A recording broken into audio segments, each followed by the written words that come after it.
தாய் தமிழ் உறவுகளுக்கு வணக்கம். அதிமுக மூத்த தலைவர் சாலை விபத்தில் மரணம். அதிமுக மூத்த தலைவர் சாலை விபத்தில் மரணம் என்ற தலைப்பில் இந்த காணொளியை நாம் காண்கிறோம். தற்பொழுது மழை காலம், சாலைகளில் நீர் பெருக்கெடுத்து ஓடுகிறது, நீர் தேங்கியுள்ளது, சாலைகள் குண்டும் குழியுமாக உள்ளன. இதனால் அடிக்கடி சாலை விபத்துகள் நடைபெறுகின்றன. நேற்றைய தினம் கூட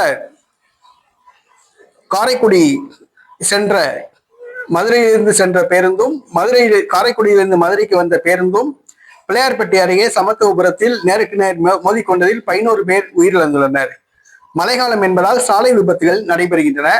தற்பொழுது அதிமுக மூத்த தலைவர் ஒருவர் சாலை விபத்தில் மரணமடைந்துள்ளார். புதுக்கோட்டை மாவட்ட முன்னாள் செயலாளர், புதுக்கோட்டை முன்னாள் மாவட்ட செயலாளர், அதிமுகவின் மாவட்ட செயலாளராக செல்வி ஜெயலலிதாவால் நியமிக்கப்பட்டவர் வி.சி. ராமையா. இவர் மாவட்ட செயலாளராக பதவி வகித்துள்ளார். மாவட்ட பொருளாளராகவும் பதவி வகித்துள்ளார். லாண்டாக்கோட்டை என்ற இடத்தில் இவர் இருசக்கர வாகனத்தில் பயணித்த பொழுது சாலை விபத்தில் அந்த சம்பவ இடத்திலேயே மரணமடைந்துள்ளார். இன்று காலை சாலை விபத்தில் அதிமுகவின் மூத்த தலைவர் வி.சி. ராமையா மரணமடைந்துள்ளார். இது புதுக்கோட்டை மாவட்ட அதிமுக தொண்டர்களுக்கு மிகப்பெரிய அதிர்ச்சியை கொடுத்துள்ளது. எடப்பாடி பழனிசாமிக்கு இந்த தகவல் தெரிவிக்கப்பட்டுள்ளது. மழைக்காலம் என்பதால் சாலை விபத்துகள் அடிக்கடி நடைபெறுகின்றன. ஆகவே இருசக்கர வாகனங்களில் செல்பவர்கள் கவனமாக செல்லவும்.